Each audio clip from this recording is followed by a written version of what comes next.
on record in the matter of Gregory Martin, 24PR00777, time and place set for a continuation of a trial in a contested guardianship conservatorship proceeding. I'll start by having the parties introduce themselves for the record, starting with Ms. Salisbury. Good morning.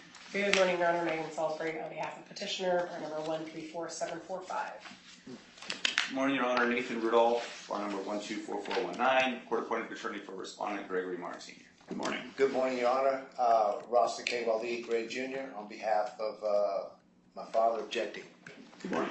Good morning, Your Honor. Selena Wilkes. Good morning. Okay, just some quick scheduling things. As you know, we're kind of fitting this in between some other shorter matters. We're going to go till, I have another hearing at 10 o'clock. I don't know how long that will go, but we'll talk more about it close to then. So we'll be stopping about 9:50, 9:55. As promised, we were going to take up the issue of Ms. Wilkes' outstanding motion. I had asked the parties, or invited the parties to submit written responses if they wanted to. I think I said they didn't have to. I didn't see anything in Odyssey, so I don't know if you got anything for the court today, Ms. Salisbury. We did. We submitted it about 5:30 last night, so I anticipated it probably would not have been reviewed yet. So I do have a paper copy for you. Okay, and does the other parties have a copy? Yeah, she gave us one this morning. Ms. Wilkes, you have a copy? Yes. Okay, Mr. Rudolph, you have a copy? You're welcome. All right, and Mr. Rudolph, did you have anything that you were saying in terms of in writing? No, Your Honor. I'm going to defer to the court on this issue. Okay, so what I'd like to do is to take up argument on the issue, then I'm going to review this over lunch and hopefully come back with a decision after lunch. So, Ms. Wilkes, it's your motion. I have read your motion. And so do you have any argument to add to what I have read? No, Your Honor. Okay, all right. Oh, yes, Your Honor. Go ahead. The notion. Do I need to stand, or is it okay if I sit? Or You can sit, that's fine. okay, thank you. Within 30 days of Adult Protection Service accusing anybody of financial abuse or et cetera, within 30 days,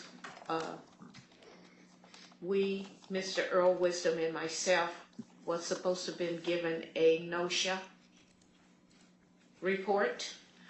We went yesterday to two different sites to try to get that report from Megan Hoffman, and we didn't have any success. So without that report, by law, nothing can be sustained unless we are given a notice of substantial abuse within 30 days. And she was in court and had the opportunity to bring those documents. She indicates she's only been there 3 years with the county, but within those 3 years, she should know all the protocol of procedures. And those procedures have not been followed. I didn't catch the name of the report or something that... Notice of substantial abuse, which is called NOSHA. Okay. All right, anything else, Ms. Wilkes, on this motion?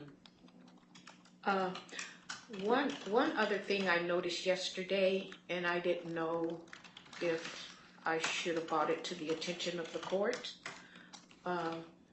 When Mrs. Falsnet was on the stand yesterday, and the day before, and the videotapes in the courtroom could show that when there were yes and no questions being presented to her by Mr. Roster, Mrs. Fuller was answering the questions for her, and she was looking directly at Mrs. Fuller. Okay, so that's not related to the motion, the Liz Pendon's motion. Just wanted to bring that. Okay, to the so court. Mr. Willie, do you have anything to add with respect to your position on the Liz Pendon's motion? Yes, I do, Your Honor. With respect to the Liz Pendon's, this is a procedure by the Adult Protective Services that made allegations against the two existing power of attorneys. Now, I was under the belief from the alleged allegations for them to be correct. And I have heard Salisbury and the council say different things, keep saying that it's alleged they did this, they did that. But as I'm looking and have looked into the NOSA, the Notice of Substantiated Abuse report that was supposed to be provided to the perpetrators in this case, which would be similar to a police report when Officer Jackson was there. You know, you get a police report. If you were stolen something, you get at least a police report in so many days to verify that the police have reported the issue. There is no record, not that I'm worried or entitled to anything other than the Dope Protective Services following the rules that were laid out in the Oregon Revised Statutes for abuse or perpetrators. This is my father we're talking about. And these are allegedly some of his 30-year-old friends who have been alleged were abusive to my father as far as his mental abuse, physical abuse, and financial abuse. And so I'm just a little concerned that as we're going through the court and they're pulling up their rights to be a power of attorney for my father based on the pressure that they're put under, that the other party, the GCs, the guardians and conservators, are saying things that seem to be what was told, but there hasn't been any facts put on the table.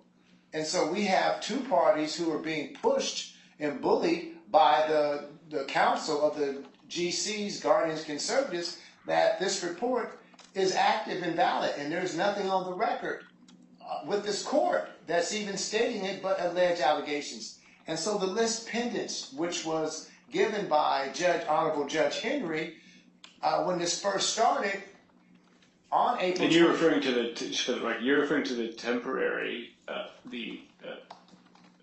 temporary appointment of guardianship and conservatorship, which lists what the powers of Ms. Fuller has in this case, and one of them is to issue notices of list pendants. That's what you're referring to? Yes, it's all tied together.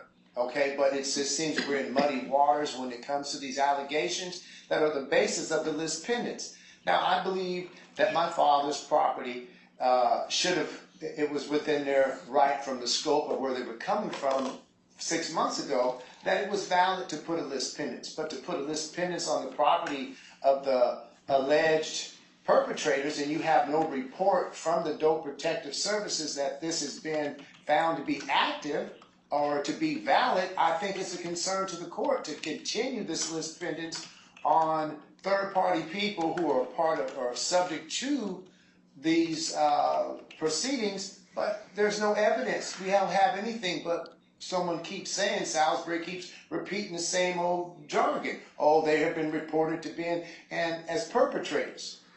They would have by now had something, and they're either supposed to get it by personal service, certified mail, or if there was an emergency issue, they're no longer living with my father, they're no longer in his custody as far as power of attorneys. They should have a right to this, which will give them substantiation if there's really any facts, instead of going forward, forcing the court to make a decision based on hearsay of a pending party who hasn't done their own research. That's all I have to say.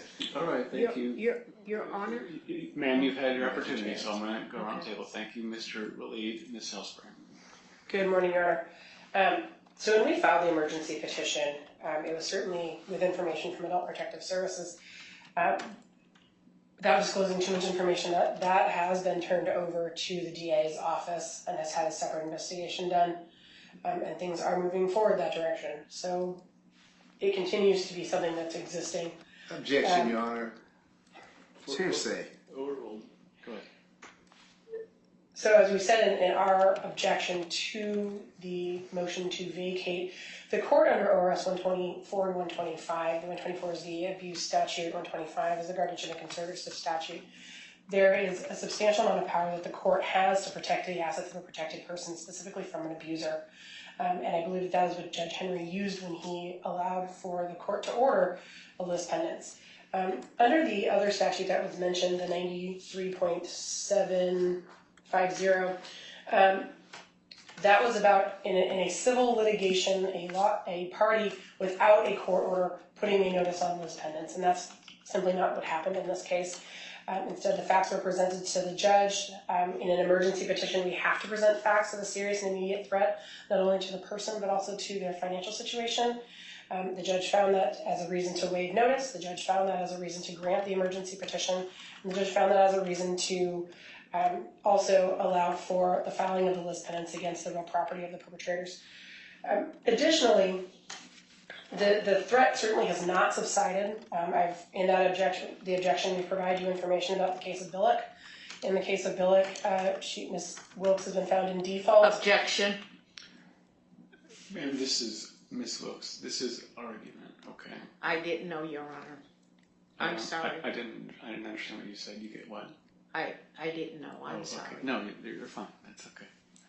So in the matter of Billick, which is also a Multnomah County case, she has been found in default for owing about $408,000 for wrongfully taking possessions from him after he passed away using her power of attorney. That's going to result in a lien against her properties.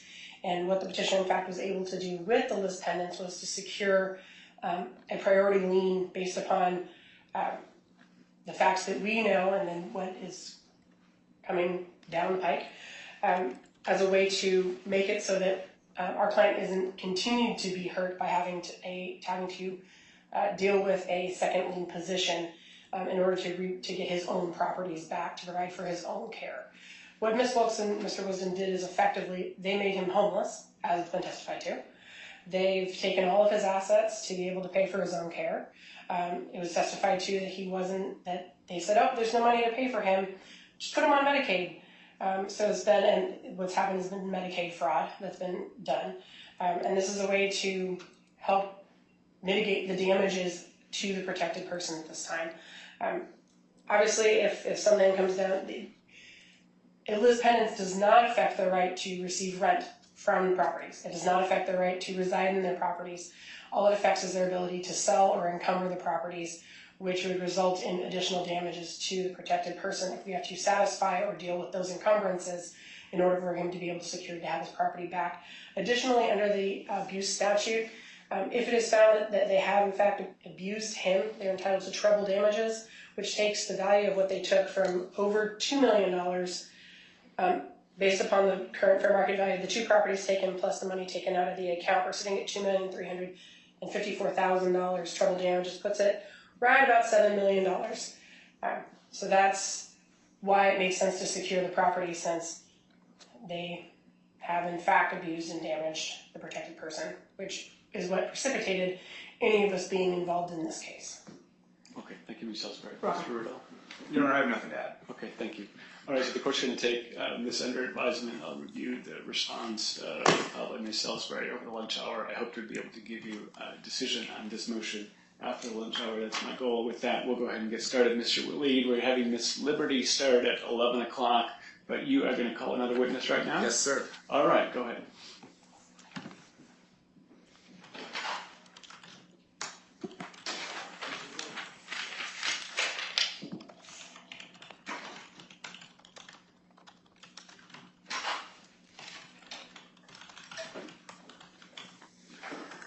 Sir, come on up to the witness box here to my right. You'll remain standing and take direction from my clerk, okay? Please raise your right hand. Under the penalty of perjury, do you solemnly swear or affirm that the testimony you're about to give in this case shall be the truth, the whole truth, and nothing but the truth? I do. Please be seated, and for the record, please say your first and last name and spell them both. First name Luca, last name Gorman, Lucagorman.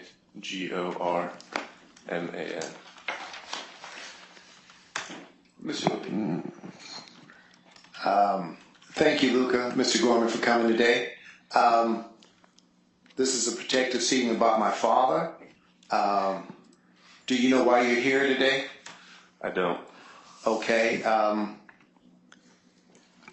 You're here as one of my reference witnesses to explain a little bit about my father and his state of incapacitation that was ruled, I believe, the ethics committee. in 2024 stated he was incapacitated. I believe my father was off his rocker prior to that. So my question to you is, how long and when did you meet my father, Gregory Martin Sr.? I believe it was in 2018 or 2019. Okay, I think my microphone's off for some reason. Did I hit a button? Yes, Yeah, we'll take a look at that, Mr. Willie. So I'm gonna have you not touch it because Okay, that's what's gotcha. creating the problem. Okay. Sorry about Yes. that. Okay, thank you. These are very sensitive though, so you don't have to touch them. Can you slide it closer? Then that's all I was trying to do. But you're right, I was touching. Thank you. Could you restate that? When did you meet my father, Gregory Martin Sr.? It was 2018 or 2019. And could you describe my father, his line of work, his kind of what did he do? You know, a little bit about my father. When I met him, I think he was more or less retired. He was doing some electrical work, I think, on the side, but I don't know too much about that. I never worked with him in a professional capacity in that sense. Okay. And can you tell me how you end up purchasing property from my father? And if so, what were the conditions and did you meet those obligations? I was a real estate investor. I was purchasing properties and things of that nature for a while. A friend of mine introduced me to a realtor who introduced me to Greg. And we came to an agreement to purchase this property on 8th. Okay, is that 2511 Northeast 8th? Yes, And do you still own that property today? I do. Okay. And could you describe... Sorry, what was that address again? 2511 Northeast 8th Avenue. Okay, thank you, Mr. Willie. Uh-huh. And could you describe the state of that property before you purchased it? Were there like any liens or anything like that? Yeah, he had about $350,000 of liens on the property for basically not following rules of the Irvington Historic Association and kind of just doing whatever he wanted in disregard for the laws and the procedures that Portland set forth. Okay. Were there any other types of liens, maybe from the city, the county, the state? There was all sorts of liens. There was probably like 5 or 6 different liens on the property. The nuisance violations, noise complaints. He had some tenants in there that were wreaking havoc, and the water line had been cut off in the street. Lots of things. Yeah. Do you know if any of the tenants prior to you purchasing the property had any drug abuse or drug charges or anything against them? I don't know anything about them. I just know what the neighbors said. Okay, and what did the neighbors say? That they were wild party people. The cops were called probably on numerous occasions. Okay, and is this property also located next to my mother's property, which is 2507 next door? I'm not sure if it's your mother's or your sister's. It was in 2018. It was in 2018. It was my mother's. Okay. My question is, my father had a 50% interest in that property that was pretty much detailed. Can you explain to me if you've had any legal issues with my sister Alzina, who was in before the court yesterday, concerning the property, any of the legal issues that you had, if you had any court issues behind the property? Objection relevance. Mr. Willie, how is this relevant? It's relevant. We had Alzina testify before the court yesterday concerning that she was the property owner of 2507 Northeast 8, which is next door, and both parties, I believe, Luca and Alzina, have or might still have I don't know if they reached a settlement, but they had issues over my father's work and dividing up the property without calling the the land usage people to dictate which part, who belonged to what. So it caused both of them to go to court behind it. I'm only bringing it up because it's one of my father's properties. He had 50% in, and it is in part of the litigation with me, as well as ownership that was taken from him right after Luca bought the property. But how is that relevant to this proceeding? It's relevant to this proceeding because similar, this is one of the properties that has the list pendants on it. And so I'm just trying to bring everything into scope that all of the properties that we're talking about, as we'll get further on, Mr. Gorman and his other companies have purchased other properties from my father that are relevant to this hearing. Your Honor, 2511 is not under a list pendants. We don't have any list pendants against any properties owned by Mr. Gorman. I'm going to sustain the objection. Okay. Then are we saying that anything I bring up about 2511, just because the GC party and their council didn't do their research, that this was a property that was taken from my father and that are part of his assets, and it's a part of my scope of my promissory notes and those other things that, I have liens on these properties. So can we not speak about them anymore? Is that what the issue is? What you can do, Mr. Lee, is you can ask your next question, and if there's an objection, we'll take them as Okay, thank you. And how much did you purchase the property at 2511 Northeast 8th for? $360,000. And how was that paid?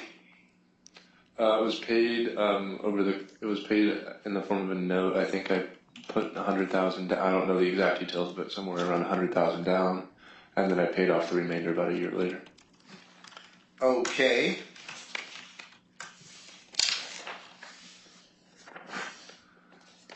The reason being is that he had all these liens on the property, and I had to resolve some of the liens so that he wouldn't have to pay them, which was what we agreed. Okay, Your Honor, I have already given a copy of this. I'd like to present something into evidence. It's a statutory warranty deed on the purchase of this property concerning my father. I've given the opposing counsel and Mr. Rudolph Salisbury this information.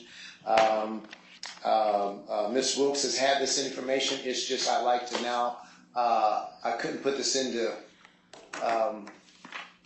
consider this put into evidence because I didn't have a spare copy when we were talking about this issue last time.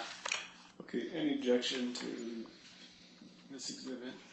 I could again object about relevance, and I don't seem to have a copy of that statutory deed for 2511. I gave it to everyone on the last hearing, and it is rarely relevant because it's supporting Mr. Gorman's facts as well as my father's position on this particular property at the time.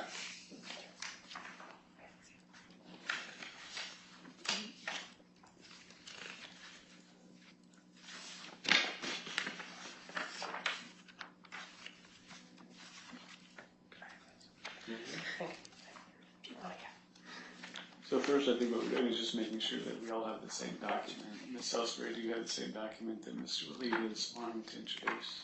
I'm looking through the documents he did provide us to see if I saw it in there. I don't remember seeing it. I just remember seeing the ones that he had already submitted.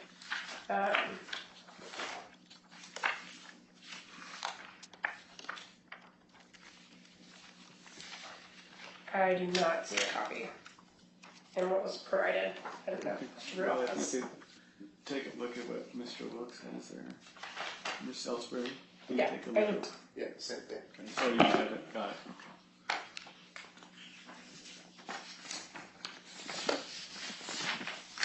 I have no objections, Your Honor.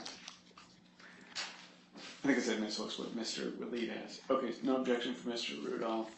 Ms. Salisbury, I just object on relevance. okay. No objection, I have a copy from the last hearing. Okay, I'm going to overrule the objection. We'll admit it. I think we're at OW. H is in Henry, something like this.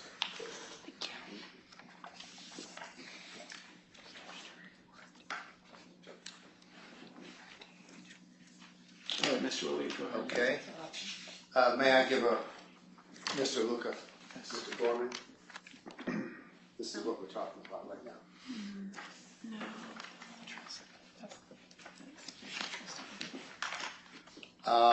Mr. Gorman, is that the document? I believe page 2, it would be my father's alleged signature as well as the notary for the property that was done for 92, well, by Tinker Title Company. And what's the date here? It was recorded December the 30th, 2020. Sounds right. Okay. And on that, was my father present at that time when this notary was taken? Yeah. And which location, where was this, the documents notarized on this particular location? I believe it was Sunnyside. It was. Yeah, okay. That's the top. Is that the address over the top there? 9200 Southeast Sunnyside? Yeah. Okay. Okay. Okay. So thank you. We'll get into the details later. You said you still own that property, correct? Mm-hmm. Okay. Could you describe, if you would know, my father's mental, physical, or health disposition prior when you met him? How was my father, his mental disposition? Was he incapacitated or off the rocker at any time that you noticed his behavior? I'm not a doctor, but I think he had a disregard for any sort of authority, is what I would say. Okay. Yeah. Okay. That's a good one.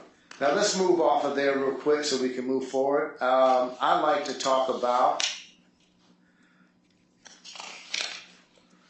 Mrs. Alicia's not here, but I also have a statutory deed I'd like to submit to the court for 5150, which is a duplex on Northeast 23rd Avenue that my father and I both owned. And it's a similar statutory deed, but it was at a different time here. And I'd like to submit that into evidence. Let me, you already have your copy from last time? Yes. Okay. Let me make sure we've got a copy here here we go, here's another one. And this is relevant, Your Honor, to the fact that these are the 5 properties, 6 that my father owned, that under our contract he could not sell. Let's see, it's similar, it's just done a few years later. 205. Do you have that? Yeah, I think you're familiar with evidence. No, I didn't. I thought you had.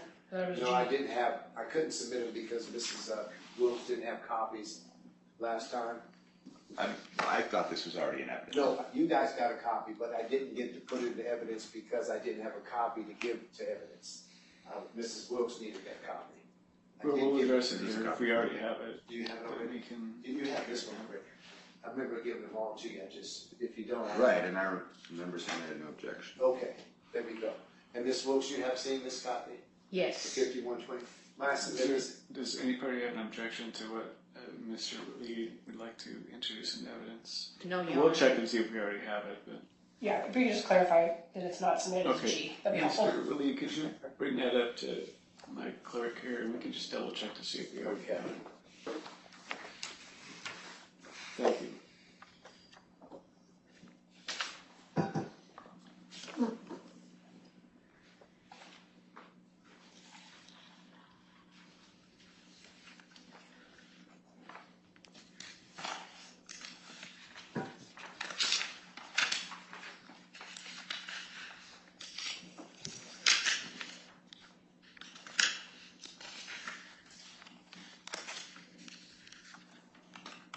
Okay.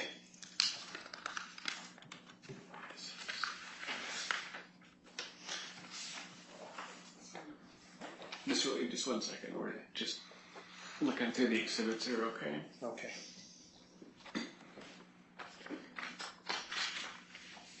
I believe that these two two are the same, so this is already MSH, and this is the same as OWG.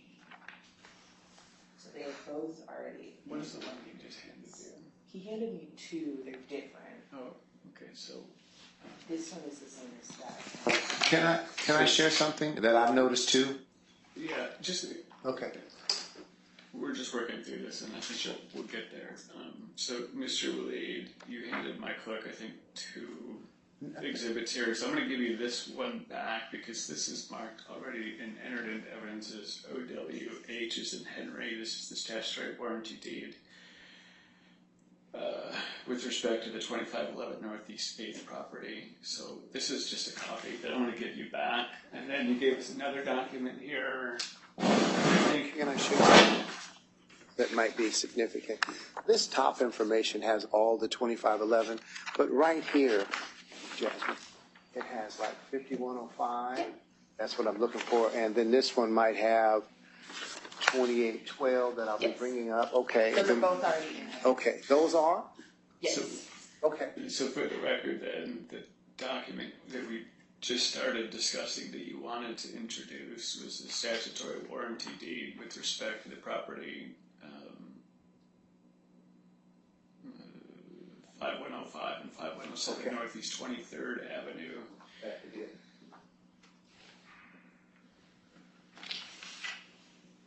That previously has already been entered into evidence under OWG as in George. Is that what you showed Ms. Salisbury? Yes, Your Honor. Is that what you showed Mr. Rudolph? Yes, Your Honor. Okay, so you already have this one in evidence. Okay. It's OWG as in George. If you want to reference, I'll give you this copy back, okay? I have another one if you need it. I don't. Okay. I do have this one. Thank you, You have it, Mr. okay. Blake. All right, you can proceed.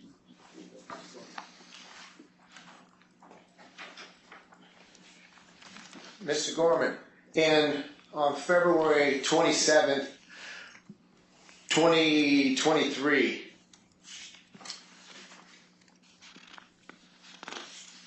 did my father notarize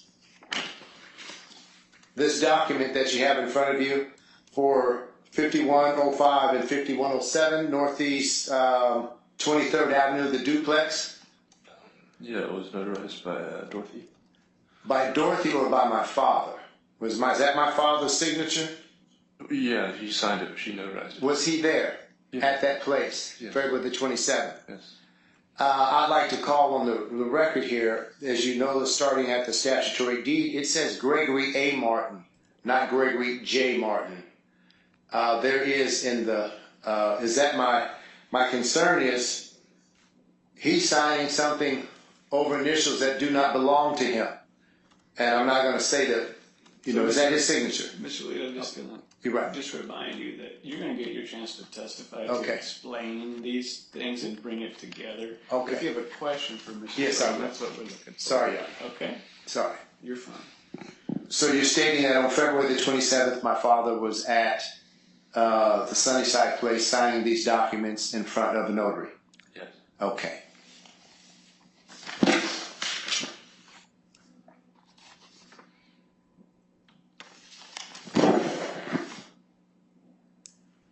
And how many properties was he signing over that day at the notary? The 2812 and the duplex 5, whatever the address is for that. Okay. And, Your Honor, I don't know if you have the 2812 in evidence already. We were talking about that. I'd like to submit this 2812 Alberta's statutory warranty deed. Check with the parties and see if they have a Okay. copy. Do you have that, the 2812? Yes. It's down there. Okay. What about you, Mr. Rudolph? I have a copy. Okay. It appears Your Honor, it's already in evidence as D. Okay. Can we check D as in David? Mr. Waleed, if you can bring that to my clerk, we'll Sure. double check. I think we already have it, it sounds like. Exhibit D was Yes, withdrawn, Okay. but this looks like.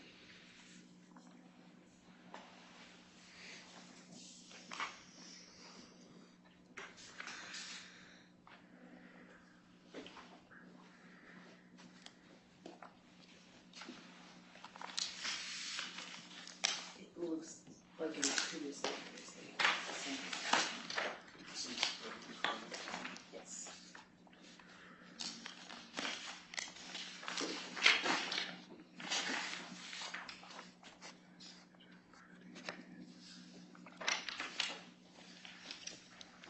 So, Mr. Willie, what you just brought up to my clerk is a statutory warranty deed regarding 2812 Northeast Alberta Street. Yes. We already have that evidence as OWH's in Henry, which I think was just submitted a few minutes ago. So, Okay.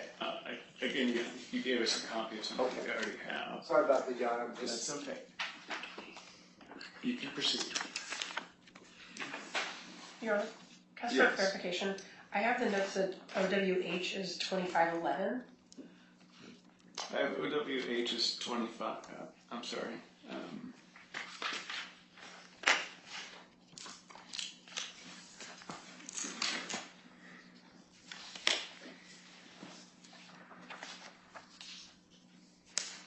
OWH, I have this 2812 Northeast Alberta Street.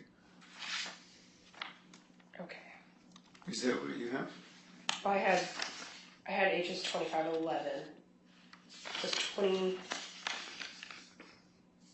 Yeah, because I thought we had talked about OWD with a different witness on a different day. And that was the 2812 Northeast Alberta. And I think you said D was has to be admitted and withdrawn. Isn't that correct? Okay. So if you have it marked as D, it was withdrawn at that time. Thank you. It was Okay, so now it's re-raised today to be admitted by Ms. Shirley. Now it's OWH is in Henry. Okay. And that's 2812 Northeast Alberta Street.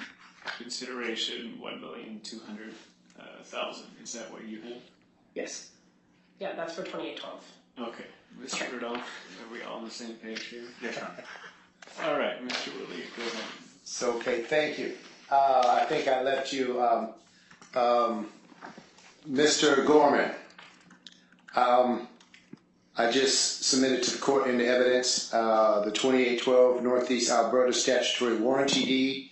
Also on, you did mention on that same date, my father signed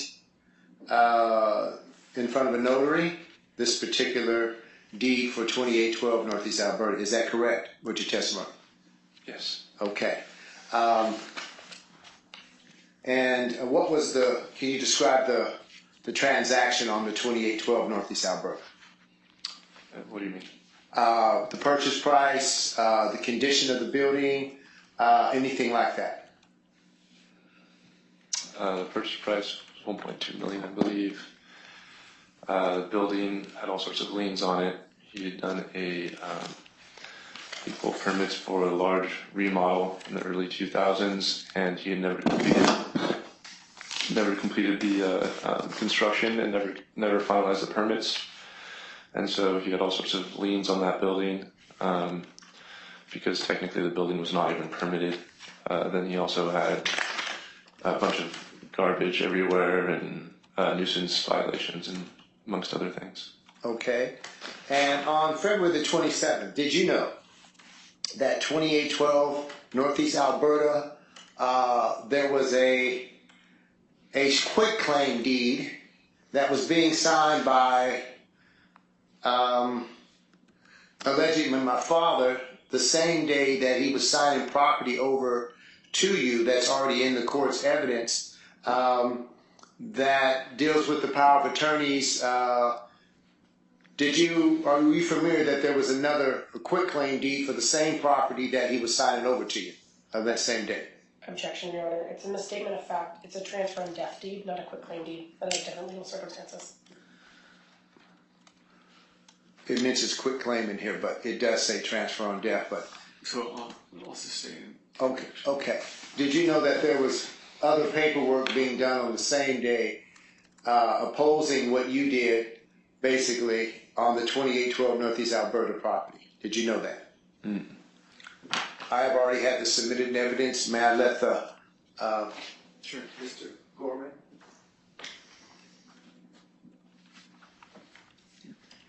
What is that? Exhibit Marcus previously. It's an exhibit. Let me bring it up to Jasmine to find out. Let me see that just for a moment, so we can get an exhibit on here. You folks remember this one? You guys remember this one? It's OWC. OWC? OWC, okay, Can we thank you. verify that, Mrs. Ramsey, for the records, please?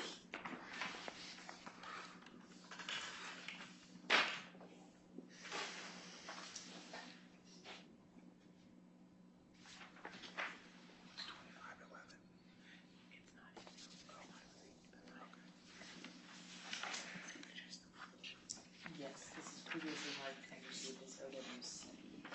Can you give Mr. Lee back the copy? Thank you. Thank you. So what you're referring to, giving to the witness, is previously marked as OWC as in Charlie for the record. Mr. Lee, go ahead. Yes. On that day, February the 27th, 2023, could you describe my father's mental or physical condition at that time? Objection. I think we have lack of personal knowledge. He hasn't laid a foundation as to whether or not he was even there at the time of the signings. He did say he was. I think he testified that he was there on February 27th and saw Mr. Martin Sr. sign. That's my recollection of the testimony. Okay, my recollection was that Mr. Martin was there with a notary. I didn't catch whether or not he was actually there. Well, Mr. Gorman, were you present when Mr. Martin signed? This? These weren't, not the one, the other ones. Yeah, I was at the title company. We were there together. Okay, that's my recollection too. Thank you. Could you describe my father's mental or physical condition at that time? Was he in pain? Was he in his right mind? Could you just describe that? Maybe, yeah. Yeah, he was in his right mind, yeah. Okay. I mean, he was able to go to the title company with me, so. Okay, he went with you to the title company? Yeah, Did he drive himself or did you drive him? I drove him. Okay. Okay. Where did you pick Mr. Martin up that day? He came to my house. On 2511 Northeast 8th? Yes. Okay. And you went from 2511 to the Clackamas County? Yes. Okay. And could you describe my father's, any discussion he might have had that morning? Was he excited about making this transaction? No, he was not. Could you describe why he was not? Maybe. I think he was trying, he had a friend that had offered him more money for one of the buildings. And so he was trying to back out of the contract and sign with this other person. Is there a reason why he went forward? I told him that, he'd signed a purchase and sales agreement and that I would have to file a lien on the property if he didn't follow through with what he said. So it was an unusual position he was in. Yeah, I mean, we just had a purchase and sales agreement. An hour before signing, he goes, someone calls him, I'll give you $50,000 more or something. Do you think that was my father's intention, or did someone actually call? Yeah, I don't remember his name, but yeah, someone actually called. Can you ask that question again? Do you remember when my father, was that his actual reason, or did he make up that, or did someone call? Someone called. Okay. And do you recall the name, maybe? He was Latina. I forget his name. I could probably find it. Okay. A Latino person? Yeah. Okay. What happened after the statutory warranty deed was signed? What was the next step in the process for my father no longer being the owner of those properties? I brought him home. Okay. Now on 5105, 5107, could you describe that property to the court? The condition? Which property? 23rd. The 23rd? duplex. Same situation. It was vacant. There have been, I think, homeless people living in there for a while. It was filled up with, garbage and pee and all sorts of nasty stuff. It had a bunch of unpermitted work done to it.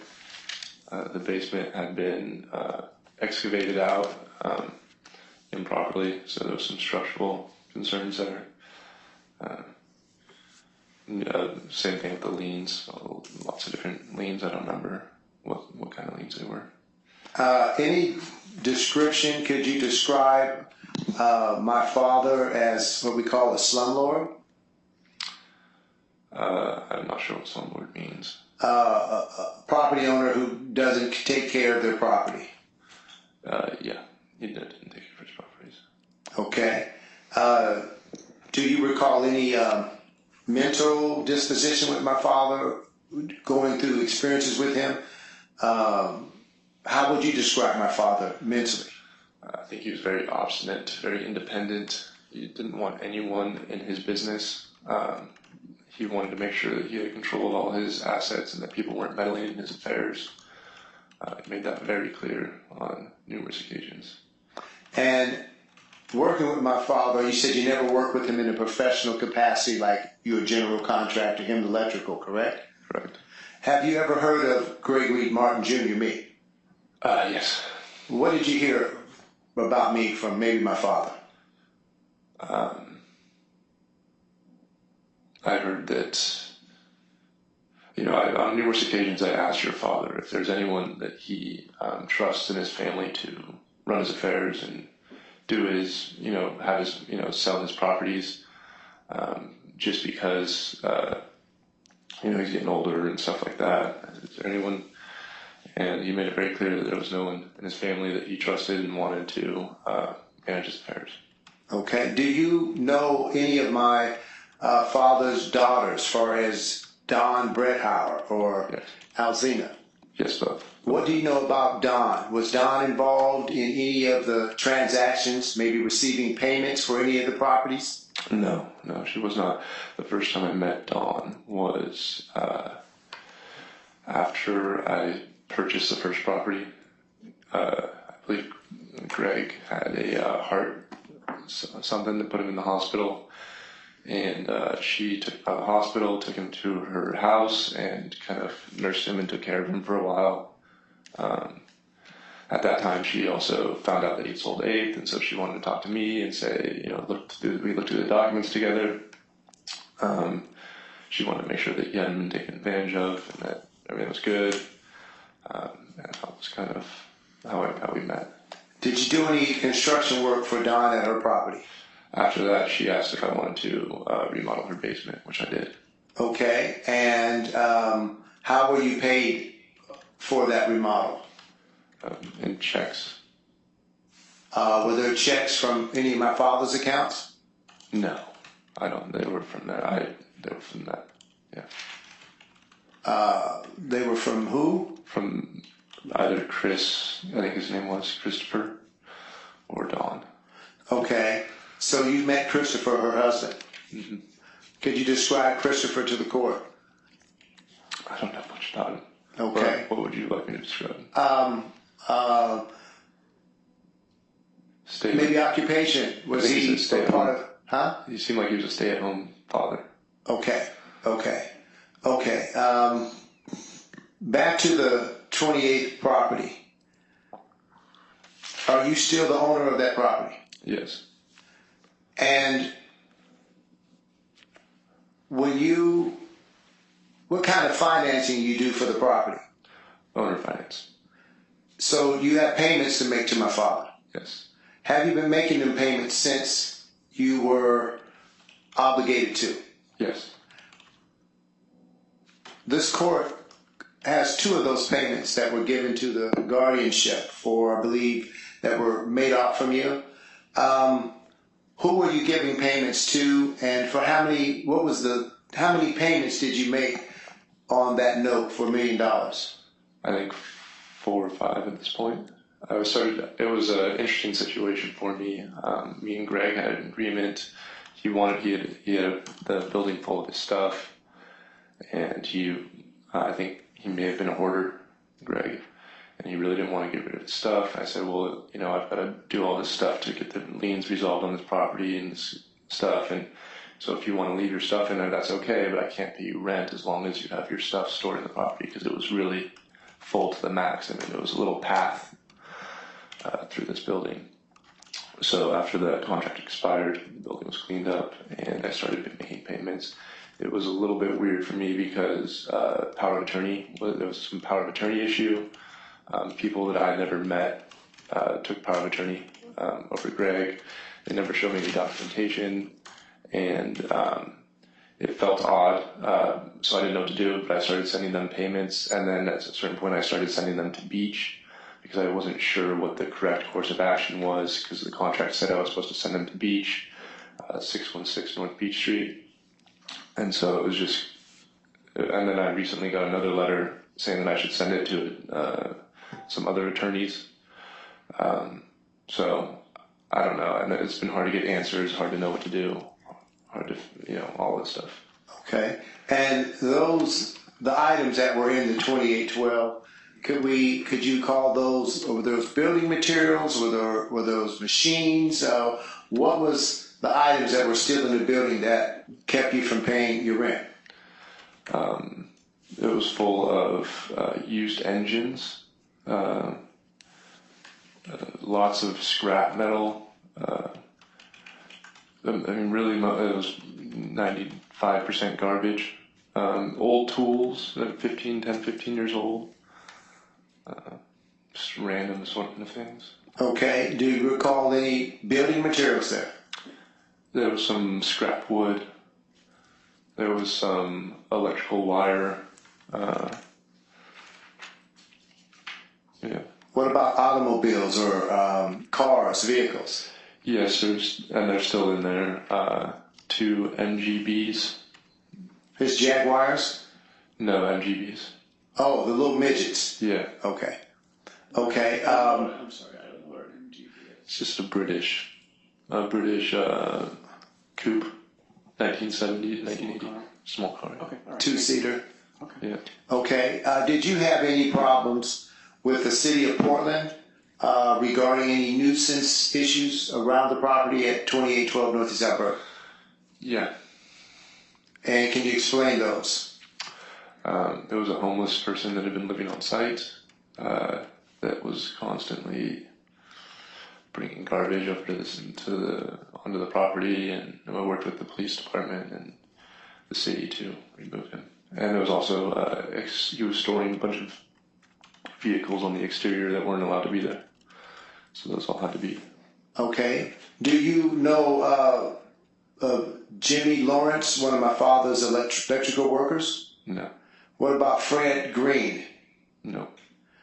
Okay. Are there any of my father's friends that would pay any visits to check on the property? Not that I know of. Okay. And what is the condition of your payments with my father as far as current is today? You said you couldn't figure out what to do. Who were you sending payments to is what I'm trying to ask. I started sending them to Beach, 616 North Beach Street. Before that, who did you send them to? I sent a couple to Earl, I believe. Is there a guy out there? Yeah. Okay. And one other question here about 23rd, 5105. What did you sell that property to? Did you sell the property to Alicia from Liberty Northwest Homes? Yes. And what was the selling price? $400,000, I believe. And what did you buy the property from my father? $250,000, $300,000. Okay. And have you seen the condition of 23rd before lately? Yes. How the property look? Yes. How does it look? How does it look now? It looks good. Looks good. Okay. And do you know the value of that building now? I think it's sold for like $1 million. Okay. I think that's all the questions I have for you now. Thank you, Mr. Gorman. All right, Mr. Gross, so if a few other people may have questions for you, okay, I'll start with Ms. Wilkes. Go ahead. I'm Mrs. Wilkes. Oh, okay. Hi. When did you officially meet me? Just, I don't think we officially met. No. Oh. Do you know why there were no down payments in the escrow account at the title company? For what? For the 28th in Alberta property? There was down payments. Was there an escrow account set up? Was there an escrow account set up? Well, the down payment was made at closing. Did you know the record showed that the down payment was for the duplex and not the 28th in Alberta property? The duplex was paid in full at closing. Okay, let me rephrase the question. We're talking about two separate properties, 23rd and 28th in Alberta. Mm-hmm. My question to you is, was there an escrow account open for the $1.2 million sale of 28th in Alberta when you were at the title company? An escrow account? I'm not sure. Are you aware when there's two separate properties, escrow accounts are open for each property? I'm not sure. That's the title company. I let the title company handle that stuff. Okay, so on February 27th, the title company does not show escrow accounts opened up. The title company's documents does not show how payments are supposed to be made. So Ms. Wilkes, you have to ask a question. You can't ask the question. I'm sorry, Your Honor. So, did you know that? The what, sorry?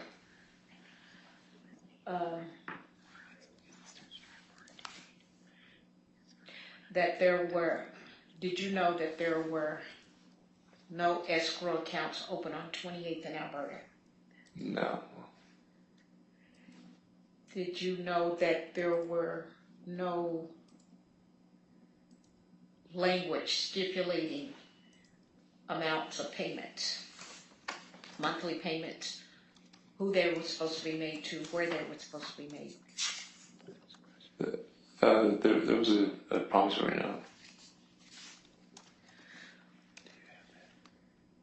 I don't have it here. Did you know the promissory note's not filed with the title company? Yeah, I think in the past they allow you to do that between you and the party.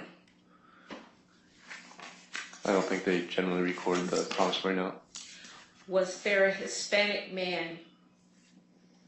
Did you do that between the parties? Yeah, between me and Greg. Was there a Hispanic man present At signing, at closing? of the promissory note? No. Oh, no. Do you recall a gentleman by the name of Lucas being present? Lucas. Objection, Your Honor. I'm not really sure what the relevance is in all these questions. Overruled. Go ahead. Who's Lucas? What? I don't have a last name, but he indicates he was at the signing. Okay, Of the Ms. promissory. Wilkes, you can't testify. You Oh, can ask a okay. question. If I'm the answer sorry. is, if you don't know, then that's the answer. I don't know. Okay. Did you speak to an attorney as to where you were supposed to send the payments? I didn't know. Oh, it was like my own personal attorney? Mr. Martin's attorney. Does he have an attorney? At that time, he did.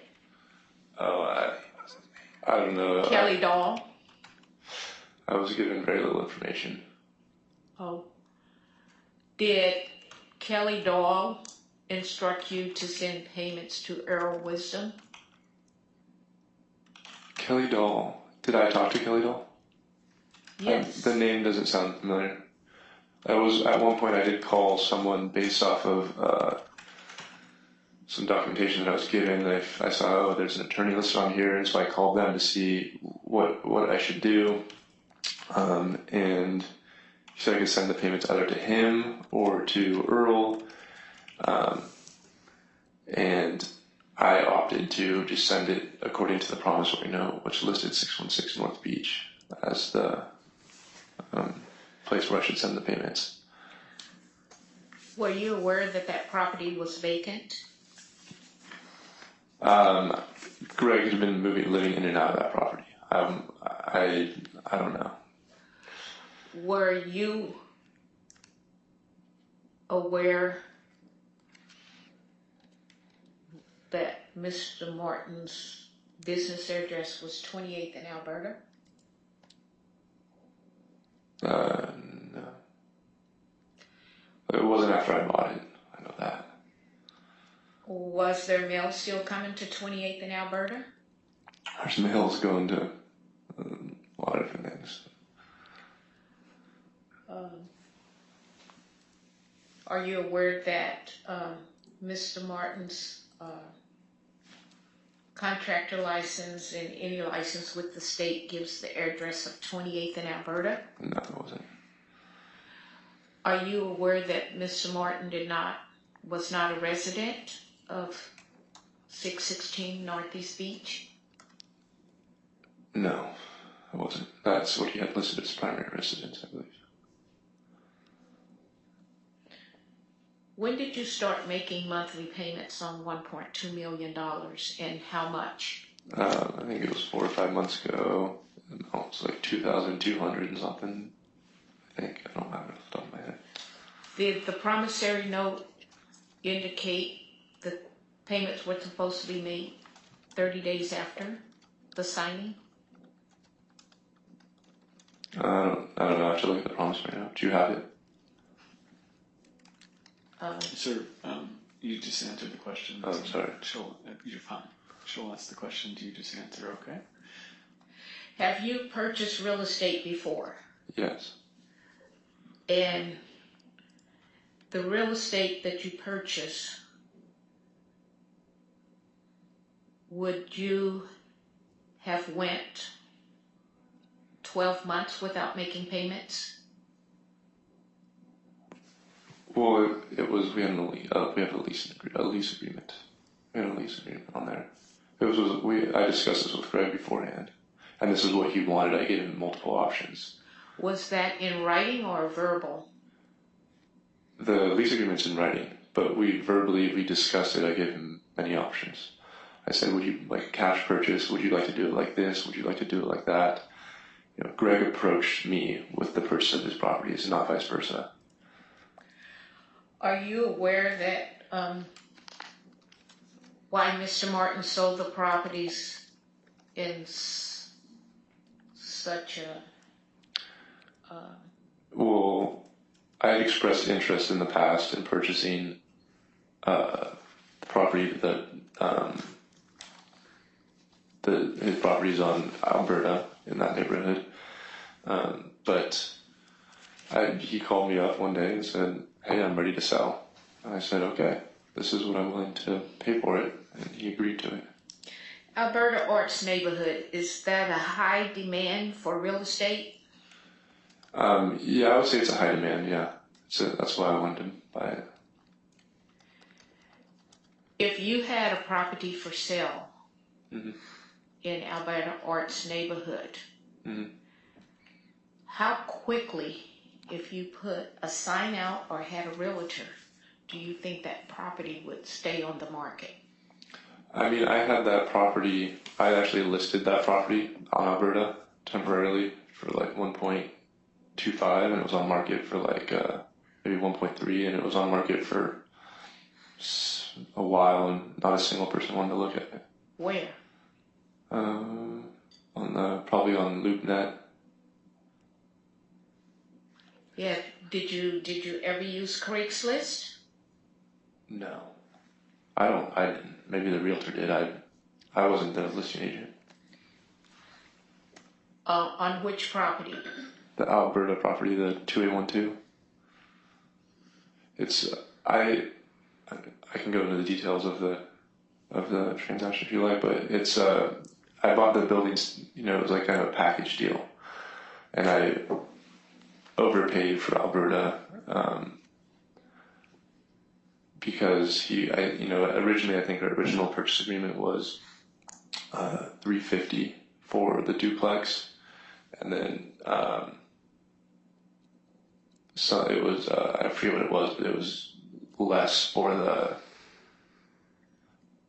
commercial building 2812, and then I said, hey, would you mind lowering the price on this one, doing $250, and then we'll raise the price on Alberta, and he agreed to it. Are you aware that I've had it appraised as well, that building. with Alberta being a prestige, high demand neighborhood, Alberta Arts, are you aware of what the land value and any nuisance property in that area? Yeah, I think the land value is about $800,000. And Mr. Martin agreed to a $250 sale. I'm talking about the commercial building, I'm sorry. Which building are you talking about? Either one.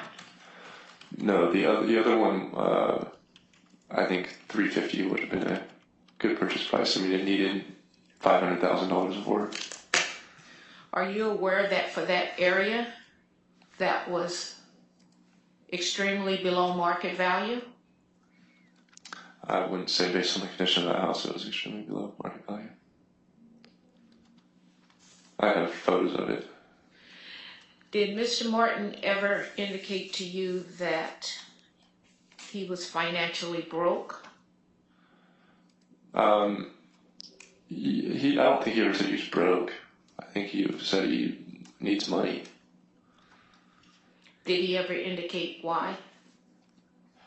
No, I have a hunch, but I don't know why. Was it for his medical? I don't know where he spent his money, but. When did you become aware Mr. Martin was medically incapacitated? I want to say that I think it was Dawn that called me after he had a stroke. Did Don ever request you to give the payments to her? Never.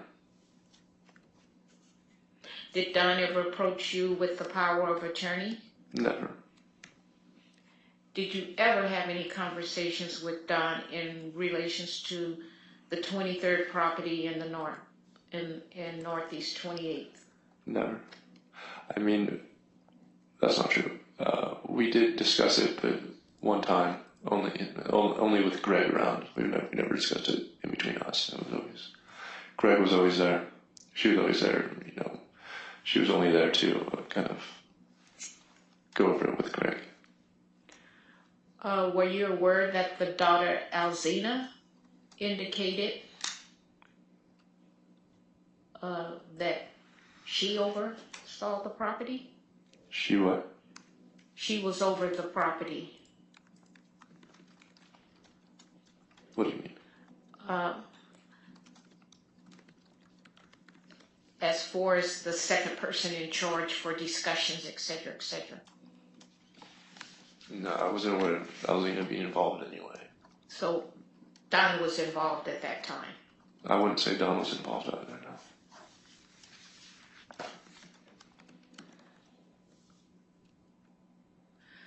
no. The 28th and Alberta property. The title report shows that you're the sole lien holder on it. How did that happen? The sole lien holder? Yes. What does that mean? Well, I use a vehicle as an example. When you purchase a vehicle, and if it's not paid for in full, a lien is put at the DMV, and a lien is also put at the title company, so one cannot do anything with that vehicle until it's paid in full.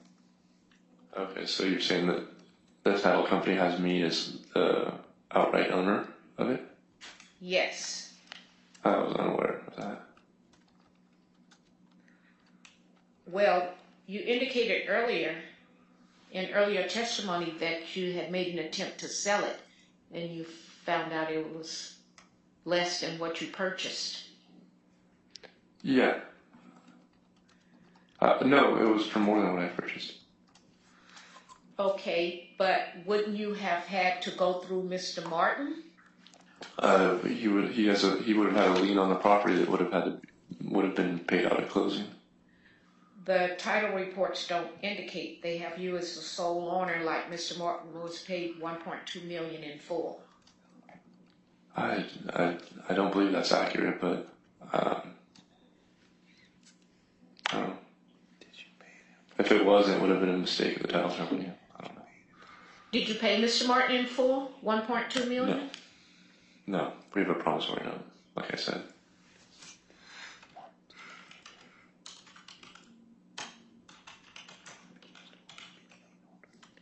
Then would Mr. Martin be the lien holder? Yes.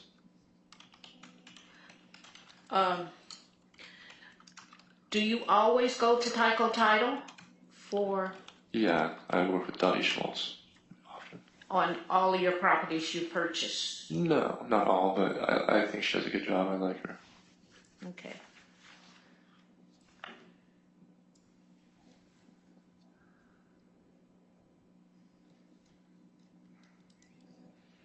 On February 27th, 2023,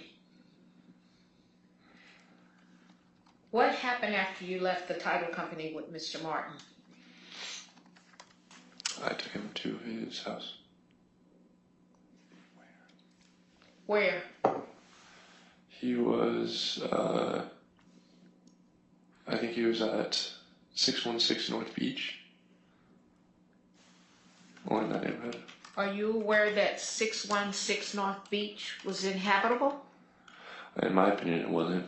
But he's his own man, so.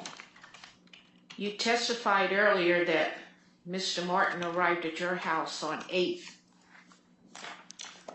How did he arrive there? He was brought by a friend of his. Male or female? Male.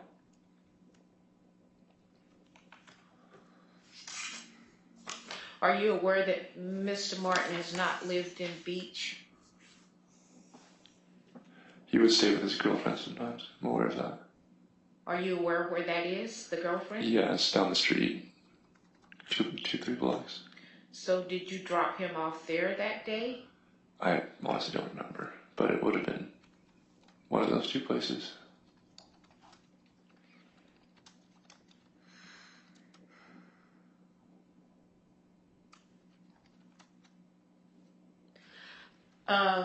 You mentioned Mr. Martin had scrap metal.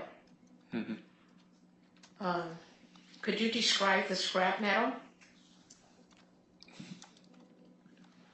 It's a large assortment of scrap metal engines. In the barrels. Barrels? I don't recall there being barrels of scrap metal. Do you know what copper wiring looks like? Oh yeah, there was a lot of scrap wires. Objection, Your Honor. I'm not sure what the relevance is at this point. Your Honor, the relevance is to show the dollar amount in assets that Mr. Martin had in the building and to ask Mr. Lucas who disposed of all that copper. How is that relevant as to whether or not an appointment of a fiduciary is necessary, and whether this is the appropriate person to appoint? Well, Your Honor, it would show that there were assets there that could have been used for his medical. And But I'll not ask the question. Okay, so you're withdrawing the question. Yes, Your Honor. Okay, all right. Go ahead. So she withdrew the question. So Ms. Wilkes, are you going to ask another question, or are you done, Ms. Wilkes? I'm finished, thank you. Okay, thank you, Ms. Wilkes. That'd be a natural place to stop. I have a 10 o'clock hearing. We're kind of squeezing this in, Mr. Corbin. I appreciate your patience today. We're going to take a break. I'd like you guys to kind of stay around. I'm scheduled from 10 to 11, but it's very possible that hearing could end at 10:30, for example. We may start up as soon as we can if you're all back. So there's a restroom down in Mr. Corbin. Do we need to move everything from the bench and from our? Or is Yeah, this- what I suggest that you do is just put it on the chairs over here. Okay. So that the other parties can use the table. Thank there, you. Okay? Am I supposed to stick around? Yes. Thank you, Mr. Corbin. But you're free to, I'm sorry, stick around the building, but you're free to go outside right now. Okay, I and just how need long- to stick around and get away. And how long is this? And my guess is we might start back up around 10:30. Oh, okay. Yeah. All right, thank you.